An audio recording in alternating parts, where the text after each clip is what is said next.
And welcome to another edition of the College 12-Pack. I'm your host, Patrick Conn, senior editor of the College Wire. Find all my work on collegesportswire.usatoday.com. With me, as always, on your screen to my your right, my left, Tyler Nettuno from LSU Tigers Wire. Tyler, this week we're not doing any Power 5 conference. We're going to dive in and talk some Group of 5. We got to give those guys some love too. But before we get there, we do have some Power 5 business to discuss. College GameDay has come out and announced where they're going. Week 1, Battle of the Carolinas in Charlotte, North Carolina versus South Carolina. And frankly, I think it's a good matchup. At first I was like, I don't know about this game being the featured one. I mean, it's a good matchup. Two former 5-star quarterbacks, Drake May, Spencer Rattler. I almost said Sanders, wrong one. They both transferred into the SEC. So Spencer Rattler, Drake May. I think it's a good matchup. Yeah, I'm with you. Obviously, I can sell you on this one pretty easily. Obviously a guy in Drake May who, maybe going to win the Heisman this year versus Spencer Rattler and a South Carolina team that I think everyone sort of expects is going to take at least some sort of leap forward this year. So either that's going to be an incredible game or someone's going to have their preseason narrative pretty much shattered on day one. So either way, it'll be fun. And yeah, before we recorded, I was perusing through the schedule on Saturday. I think that is probably the best game on Saturday. There are some really good matchups that weekend, but they're all, on Thursday or Sunday. Thursday we got Florida at Utah. Sunday we got LSU and Florida State and Orlando, which I think is probably the best game of the week. And then even on Monday, you've got Clemson and Duke, which I think could be a really interesting game. But yeah, if you're looking at the Sunday night games or the Saturday night games, that's probably the best one. It's interesting. Here's a narrative people probably didn't think about. Drake May is going to attempt to avoid being Spencer Rattler. We all remember what he did his redshirt freshman season at Oklahoma and fell off the wagon shortly thereafter. So he's going to avoid being the next Rattler. But we'll see if Drake May can come out on top against Rattler in the Battle of the Carolinas. Moving on to our next topic here on the College 12-Pack, we have Pac-12 media deal. Is it ever going to happen? I feel like this is the biggest joke in college sports right now. When you look at, they keep saying it's close, and then they are pressing for the information at Pac-12 Media Day. Nothing. So, honestly, you've got to have something. Don't piss on my leg and tell me it's raining, because honestly, you've got nothing. So just say it's not done yet. Quit telling it it's imminent. It's imminent, and we're sitting there wondering, okay, so when are we going to know? Yeah, you kind of have to respect the efforts they've made to put a positive spin on this. They didn't get the deal done. First of all, let's just back up for a second, because I think everyone thought this deal would be done a long time ago. The idea of it pushing up into Pac-12 media days was not really even on anyone's radar. We didn't think it would take this long. Obviously, they couldn't get a deal done earlier this summer. It's dragged on. They couldn't even get it done before Pac-12 media days, which, when we talked about that a week or two ago, obviously that was not an ideal situation, because that's going to overshadow all the conversation.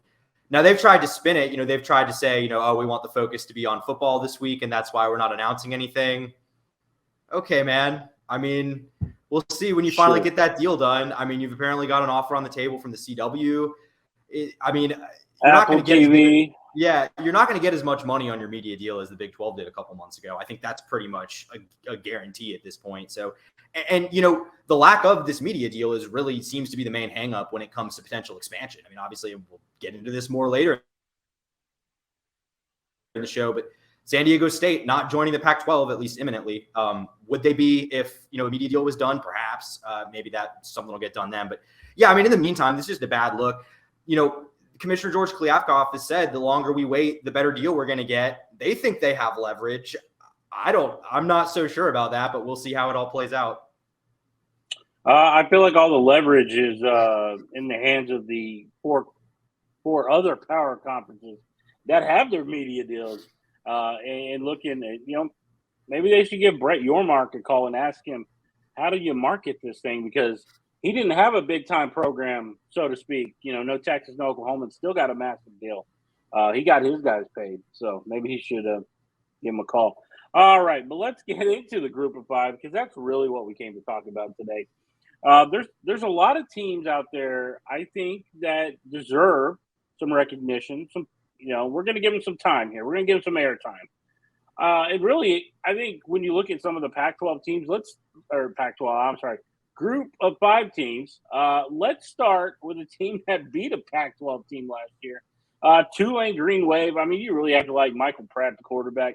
I think they're a fantastic program, in New Orleans. I mean, so it's in Louisiana, Southern football. I mean, former member of the SEC, but, recently that AAC had their media day and they picked them number 1 in the media poll. So this is a team that there's going to be a lot of eyes on them.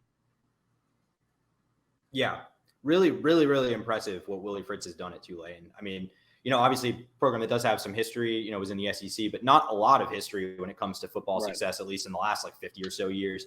So what he's doing is pretty unprecedented. This isn't, I don't want to frame this as if this team's completely running it back with the one that won the Cotton Bowl last year, because it's not. There's a lot of changes on this roster, but you are keeping continuity in some of the places where it matters the most. Obviously you mentioned Michael Pratt, one of the best, arguably the best group of 5 quarterback in the country last year. A guy that maybe could have gotten drafted, almost certainly could have made the jump to the Power 5 in the transfer portal if he wanted to. He didn't. He's staying there. Willie Fritz, another guy that maybe could have made that jump, was in the mix for the Georgia Tech job, didn't get that. He's sticking around. You lose Tyjae Spears, your running back, great running back. But you do still return a lot of pieces there. You return a couple of guys that had, some promising seasons. Again, you lose your top 2 receivers, but you also bring back some production too. And you also add, a really talented transfer from Louisiana Lafayette in Dante Fleming. So there's pieces here. I think to me, and I think it's worth remembering that this is an American conference that has lost teams. A lot of the competitive teams in this conference have moved on to the Big 12. There's no more UCF in this conference. There's no more Cincinnati in this conference. There's no more Houston in this conference. So I think to me, when I look at, the lineup in this league this year, to me, it's Tulane, UTSA, and then everyone else. I think both those teams are kind of the ones to beat here, and Tulane's the defending champion. Yeah, Tulane, I'm with you, but let's talk about UTSA. You brought him up. Jeff Traylor, former Texas high school football coach, won a couple of national champions or high school state champions out there in East Texas, Gilmer, Texas. He knows the landscape of Texas, and he's got a quarterback coming back for a 5th year, and Frank Harris, the guy who's very experienced. So when you look at the 2 teams that are really ranked at the top, and you look, they got 9 first-place votes in the media poll, coming in second to Tulane. UTSA, very talented program. Traylor's done a fantastic job of just taking them to the next level. A very young program, really, if you think about it. They've only been around a little over a decade. But, you look at what they've got under Traylor Harris. I think the Roadrunners, watch out for them. Yeah. I mean, I think there's kind of this perception that it's not hard, that a group of 5 program can have a lot of success in Texas, especially when it's in a big metro area like UTSA is. In practice, I'm not sure that actually really ends up being the case. I mean, I think when you look at North Texas, that program in the DFW area, I don't know if they've had the success that you would expect they would, but what Traylor's done at UTSA really is, I think, the blueprint for all these programs right now. I mean, a guy that, not to rub salt in the wound, but I mean, am I correct in saying, Patrick, that if Jeff Traylor wanted to be the head coach at Texas Tech right now, he probably would be? Yeah, I think Tech was interested. Very much. But I feel pretty good about Joey McGuire. Oh yeah, for sure. Which they're good friends. So yeah, but point being, this is a guy that has certainly had options to make the jump to a bigger program if he wanted to. He stayed and built at UTSA. We'll see how long that lasts, but I think it's really promising. And they're bringing back Frank Harris, arguably another guy that you could argue was one of the best group of 5 quarterbacks in the country last year. And while he's great, and a lot of the talk is around him, which I think is fair, they also return a guy in Kavorian Barnes who had 851 yards on the ground last year. You do lose a really big piece of your offense in Zachary Franklin, who's transferring to Ole Miss, a guy that had back-to-back 1,000-yard years. That's going to be that's going to be tough to replace. There's no doubt about that. You bring back the next 2 guys behind him. You also had a JUCO guy in Willie McCoy, but you lose some production on defense. With both these top teams in Tulane and UTSA, they are not running it back. There are definitely changes, and there could be a drop-off, but I still think that they, in terms of what they return at key pieces, are both, I think, the teams I'm most interested in the new look American this year. The only other one that I would bring up would be SMU, and we'll get into them Hmm. in a little bit. But yeah, you're right. When you look at the top two, you have Tulane, and then obviously, like we said, UTSA. What the job that Traylor's doing is fantastic, and he's a guy that you should watch in the next several years. I don't know how long UTSA can fend off some bigger programs because eventually, if a big name program wants their guy, they're going to take him. But another team we want to look at, Troy, going into year two under John Sumrall, 12-2 last year, won the Cure Bowl. When you look at Troy, I mean, they're a program that we've known about. Occasionally they pop up and they beat an LSU at Death Valley. They can beat an Alabama program every once in a while. But looking at what the job that he did in year one, he had to have a lot of people excited about what's going to happen in year two there in Alabama. Yeah, I mean, like you said, a program that has definitely had success. Not hasn't been around too long, and has really kind of just intermittently been there. But I think they kind of went to a new level next year. They went 12-2, won the conference. And what's really interesting about Troy is I feel like there's kind of this stereotype that to be successful at the Group of Five level, you kind of just have to have this like overpowering offense. That's not how they won their games last year. This was an elite defensive football team. It really stood in contrast to how the rest of the Sun Belt, plays football. When you look at, teams like Coastal running their wild, shotgun triple option and stuff like that. I think what Troy did was really impressive. And I think to me, I think they could be the favorite to repeat again this year. To me, it's them or South Alabama, a team that we're going to talk about, in just a second. And I think it's really hard to talk about one of those teams without talking about the other. I think there's so many similarities, with them being in the same state, recruiting similar players, kind of being on similar trajectories. But I think when I look at this conference, like I said, I think Coastal, losing Jamie Chadwell to Liberty, they bring back Grayson McCall, but I still think that they're probably poised for a little bit of a drop off. We kind of already started to see that last year. And James Madison, who's probably the best team in that Eastern Division, is still not postseason eligible. So, I think that when I look at this conference, to me, Troy looks like the team to beat once again. I think John Sumrall is a guy that will probably be an SEC coach one of these days.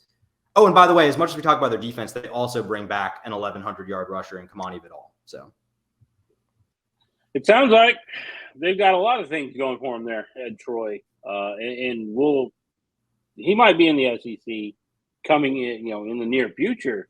Talk about a guy who was in the SEC, who's not now. Arkansas State, Butch Jones. Hello, sir, and we're highlighting you for a very bad reason because you might be on your way out. It's interesting when you look at Arkansas State under Butch Jones.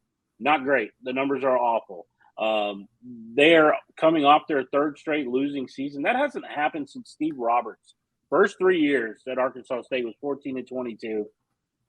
They're 9-26 the last 3 seasons. I mean, they went through a run of success. Hugh Freeze, Gus Malzahn, Blake Anderson, Brian Harsin. What's going on with Butch Jones? Maybe he's not the guy that they thought he was. He might need to go back to the Nick Saban school of wayward coaches because I don't think he learned anything. Yeah, that one, just the way that the trajectory of that one has played out has been pretty strange. I mean, obviously not much success at all. They took a slight leap last year from 2 wins to 3, but I mean, you're 5-19 in 2 years. He's in trouble if they don't take a leap. And I think this one has just been surprising because, like you mentioned, they've been such just like a factory for good head coaches taking a leap to, a better job. And I think we kind of just were under the impression that this was a pretty turnkey program. It doesn't look like it under Butch Jones. And, this is a league that's getting better. They're falling behind in it. I don't know if they're really going to get a lot better. I mean, they added a transfer quarterback in JT Shrout, a veteran guy, played at Tennessee and Colorado previously, but I don't know if that really moves the needle that much. To me, this is a team that needs to take a leap very badly, and I don't really think that there's much reason to think they will. I don't think they will. In fact, I believe because they are falling behind. JT Shrout is not going to save your program. I think Arkansas State is pulling out that short list once again and looking to see which coach that they can get to come in and turn that program back around back to where it was prior to the arrival of Butch Jones. But back on a positive note, let's talk about South Alabama. Kane Womack, what a turnaround in year 2. 5-7, went 10-3. They lose the New Orleans Bowl, but I really have to like what's going on there in South Alabama, and honestly, I think the Jaguars trending upwards under Womack, and they're really a team to watch this year. Just see, can they match the production of last year? Yeah, and that's why I said it's hard to talk about Troy without talking about South Alabama, just because I think their program's in very similar spots right now. And with coaches in Kane Womack and John Summerall that I think both are probably going to be guys that are leading SEC programs sooner rather than later, at least if they continue on the path that they're currently on. South Alabama brings back Carter Bradley, a very good quarterback, son of Gus Bradley, by the way, former Jags coach and longtime NFL defensive coordinator. He's, a very solid guy, one of the better guys in the conference. He's coming back. They also bring back a very good running back of their own in LaDamian Webb. They have their leading receiver coming back, and they added a productive transfer from Memphis in Javon Ivory. So this is a talented offense. They've got pieces. They bring a lot back, and they added extra talent too. So I think that they have a lot of potential. And I think both of these teams have really, been able to take advantage. I think a couple of years ago, it looked like maybe UAB was the group of 5 team best poised in the state of Alabama to maybe rise up when they came back from their hiatus. But they've kind of fallen off. Obviously they're in the American, which now I don't think looks as prestigious as the Sun Belt does, at least at this exact moment. I think that the Trent Dilfer hire was interesting. We'll see how that one plays out, but I'm not particularly optimistic. So I think both these teams are really well poised as the top G5 programs in their state. And I think that these coaches, as long as they're still there, are going to be wildly successful. How long that lasts, we'll see. That's true, and I'm glad you brought up the Trent Dilfer thing, because that was a team that I'm interested in watching just because I want to see if it's a train wreck. Yeah. I mean, this is the guy who went on national TV and said you cannot continue to lose games in the NFL and continue to win. What? Yeah, I mean, not to get too far into the weeds on Dilfer, but this is a guy who, comes in, was a high school head coach, and brings in a staff mostly of people that don't really have college coaching experience. If that one works out, I don't know anything about this sport. So good luck to him. That's all I'm going to say about that. All right, so we're going to go back to the American. We're going to talk about SMU, right in my backyard, Dallas, Texas. This is a team that got Rhett Lashley, who's coming in second year after replacing Sonny Dykes, who left for TCU, their rival. So we'll see Lashley versus Dykes this year. That's going to be interesting. Somebody's changing sidelines. Jordan Hudson, originally committed to SMU under Dykes, went to TCU, transfers back. Logan Parr transferred in from Texas. Ja'Clyde Clark comes in from Miami. Jalen Knighton coming in from Miami. So Rhett Lashley has all kinds of talent on the offensive side of the ball. It should be high flying. And no, they don't have Tanner Mordecai anymore. He's gone up to Wisconsin. But Preston Stone is a 4-star quarterback, former 4-star recruit, highly touted quarterback. I think his offense is going to be ready to roll, and that's why I'm kind of interested to see how SMU does. They did get 3 first-place votes in the media poll, so we'll see. Somebody believes in them, and they're definitely a team I'm interested in watching this year. Yeah, I think SMU has a strong case as maybe the most intriguing team in this conference. I think they're just, to me, they're a huge question mark. I think, you lose Tanner Mordecai, a really talented quarterback who obviously was able to segue the season he had into, a starting job at one of the better Big Ten programs. I don't think, though, I don't really have a lot of questions about Rhett Lashley when it comes to the offensive side of the ball. You kind of just have a certain level of expectation that they're going to, keep that up. This is a really transfer-heavy offense, like you mentioned. They've added a lot. You always kind of have questions about teams that are built like that, just how it's all going to gel together. But I do, like I said, I don't really worry too much about this offense, but they still weren't a great team last year. I think, like we kind of talked about earlier, when you're looking outside of the UTSAs and the Tulanes in this conference, I would say SMU is probably the next up in that group. That I would say if one of those two, if either of those teams disappoints this year, maybe SMU is the one that steps up and gets to the conference championship game. But that takes a lot of projecting, I think, just because of how many questions we have about this team. Yeah, absolutely. It's a lot of projection. And I just feel like with the offensive system that Lashley runs, it's a little more plug and play than maybe some other programs have. For sure. But I really like, Stone's been there. He's been in the program. Mm-hmm. So he understands what he's being asked to do. So I feel a little more comfortable because he has been there in practice. And obviously I think, Jordan Hudson's the guy who can be talented. I think he's a guy that can really do some things for this offense. He didn't really get the opportunity at TCU, and maybe that was just some of it because he's a freshman, some because, they just couldn't get him on the field. So we'll see how that all plays out. Coming up next, let's talk about James Madison. Really look at this program. Last year was their first year in the Fun Belt. Did pretty good under a former West Virginia quarterback, Kurt Tignetti, who's done fantastic since going to James Madison, 33-5, prior to joining the Fun Belt, Sun Belt. How are you feeling about James Madison? I know this is a team that you're always excited to talk about. Yeah, I just think sometimes, we've seen in recent years, some teams have more success making that jump from the FBS to FCS level than others. I think this is a team that it was always pretty clear was going to be able to navigate that jump easier than most, just because, big school in a decent recruiting state, like they've got a lot of potential there. We're a really good team last year in their first year in the Sun Belt. They were East Division co-champs, would have represented the East Division in the conference championship game by virtue of a 47-7 absolute beatdown over Coastal in the last game of the regular season. But they were ineligible, so they didn't get to do that. Unfortunately, they're ineligible again this year. They applied for a waiver with the NCAA, which that got denied, which is really lame. I hate that rule. The transition rule sucks. We need to get rid of it, especially when you've got a team that's good enough to beat up on, good G5 teams like JMU did last year. But with that being said, this is a good football team, so I'm still going to talk about them.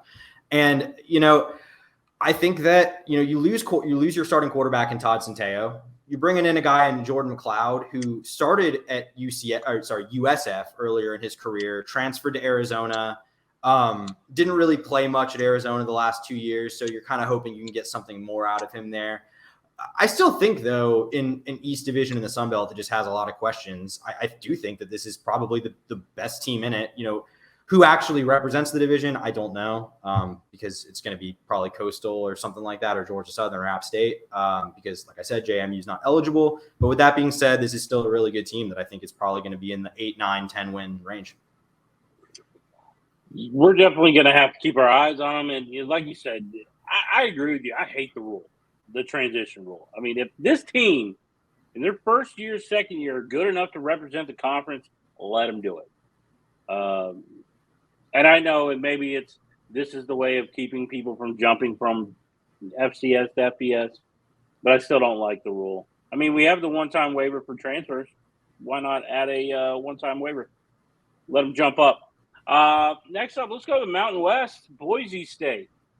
This is interesting because after year one of the Andy Avalos era, I was like, this guy is probably on his way out. He's the guy that replaced Brian Harsin when he went to Auburn and totally just dropped a bomb on that program.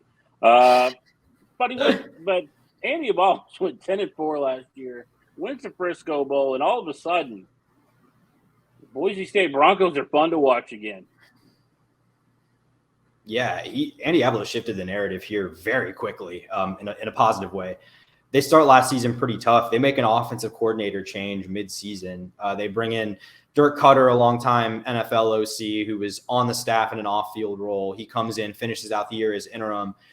This offseason, they brought in a new guy. They brought in his name? Sorry, Bush Hamden. Bush Hamden. He was the Missouri quarterback coach before. And, he's got a really talented guy to work with in Talon Green, a guy who finished out the year last year, really impressed, was a big reason for the 10-4 season that they ultimately had. They enter this season, it went from wow, is Andy Avalos going to get fired in year 2 to this might be the best team in the Mountain West this year? I think it's pretty clearly either them or Fresno State, who Fresno beat them in the Mountain West Championship last year. I think there's a good chance we see a rematch of that game this time around, but Boise's a really interesting team to watch. I think that they're probably going to take a leap from that 10-4. They might be even better this year. You're right about that. The only thing I wish, and I know I get a hate for this, I just wish they would change that blue field because I hate it so much. But I personally. I'm usually on an island by myself on that. That's my only gripe here with Boise State. But fun team to watch. Offensively, it just seems like whoever's running that program has a high-powered offense ready to rock and roll. All right, so stepping away, we're gonna talk Tom Herman. Holy cow! This is the first time since pretty sure. Since Texas beat Colorado in the Alamo Bowl, they had a beat down in that game, that we're going to be talking about the fact that Tom Herman is back on the sideline, and his quarterback in that game, at least in the second half, Casey Thompson, is joining him. How excited are you about FAU and Tom Herman? It's got to be is this going to be the second rendition of Lane Kiffin at FAU? I think there's a really good chance that that's how this plays out. I mean, if Tom Herman can win here quickly, I think he'll be able to segue that into something better pretty fast, like Lane Kiffin did. Look, I just really like this move. I think, the Willie Taggart hire to replace Lane Kiffin, I think was good in theory. Like, I think the process behind that decision was good. Willie's a Florida guy. He has a good track record of rebuilding, kind of moribund group of 5 programs. It just didn't really work out for whatever reason. He just never really seemed that into that job, and just never a lot of excitement there. I think that the Tom Herman move is interesting. He obviously a guy that did not jump right into another job or go to the Nick Saban School for Wayward Coaches. He went to the NFL, kind of hung around, learned for a couple years, decided to jump back in, obviously, at FAU, which I think he naturally sees as a good opportunity to do what Lane Kiffin just did a couple years ago and kind of get back to coaching major college football. I will say this. Yeah, what's up? Living in Boca Raton is not a bad deal either. Oh, absolutely. Oh, absolutely. And where is he? He was in Chicago for like a year, at least a year in Chicago. Yeah, I don't know where he was last year. Quarterback analyst. He was like an offensive analyst. Yeah. But yeah, so he comes in and Brandon Casey Thompson, a guy who's experienced, dug into the couch cushions and found another year of eligibility. So he's sticking around. I like it. I mean, I think that, like we've talked about, they're obviously join the American this year. I think it's going to be tough in that conference in year 1, just because there's, like we talked about, some really good teams. But outside of the top teams and maybe SMU, like we talked about, maybe like East Carolina is a team that could be in that mix. But I think FAU is right up there and maybe could be pushing into that second tier this year. Yeah, it's interesting to see Tom Herman back on the sideline. It's going to be interesting to see him in the American. Obviously, he had some experience with that when he was at Houston, and he was beating teams like Oklahoma, which made him such a household name that he ended up in Texas. But it does make me wonder, and it's totally off topic, but it makes me wonder if Tom Herman, what would have happened if Tom Herman would have took that LSU job and not the Texas job? Kind of a butterfly ripple effect there. But LSU probably has one fewer national title. Probably. All right, let's wrap this up. Our final topic on this show, where we're more discussing the group of 5 this week. We have San Diego State. For whatever reason, the whole we're leaving the Mountain West, we're not leaving the Mountain West. All it turned out to be is they had to pay some legal fees for the Mountain West to get back in. So I think this is certainly, we're going to want to keep our eyes on it just for that, just for that narrative of leaving, we're not leaving. What happens when the Pac-12 comes calling again, if they come calling again? They're going to be a team to watch. I agree. And I think the Pac-12 calling again is more of a when than an if. Especially whenever eventually, because one day they will get a media deal done. I feel pretty confident making that declarative statement that at some point there will be a media deal in place. And when that day comes, they're probably going to start turning their eyes towards San Diego State, maybe like SMU. But it's going to be funny when they lose Colorado and Coach Prime. Yeah. But yeah, for San Diego State, obviously coming back to the Mountain West, at least for this year, the Mountain West is threatening them with $17 million exit fee. Obviously, like it worked out to not nearly that. Those lawyer fees were a drop in the bucket relatively. Yeah, I think that's the most interesting part of this team. On the field, I think honestly it's a little bit less interesting. Brady Hoke has built a consistent team here. There's no doubt about that. They had a good peak in 2021. They win 12 games. Last year they fall off. They run it back with a lot of the same pieces this year, but I don't know. None of it really is too inspiring to me. This is a pretty classic Brady Hoke, kind of a ground and pound physical team. I just don't know if that excites me as much as Boise or even what Fresno can do, even losing Jake Haener. I think they're, to me, just not quite there. And I don't know if Brady Hoke is the long-term answer here, especially if you have designs on joining the Power Five. We have seen the Brady Hoke show in the Power Five. You can ask them all about it in Ann Arbor. It was not great. But yeah, when you look at what's going on in that conference and, who is the big dogs there, I just don't see them overtaking them. And Brady Hoke, like you said, he had one good year. One big year, I should say, there in San Diego. But again, and I think they're a lot more likely to look like the 7-6 team than they are to look like the 12-2 team this year, just personally. I don't disagree with you there. I think when you look at who they're going up against, and like you said, when you look at that roster, it's not inspiring to think that they can overcome a Fresno or a resurgent Boise State team. That's going to do it for this edition of the College 12 Pack.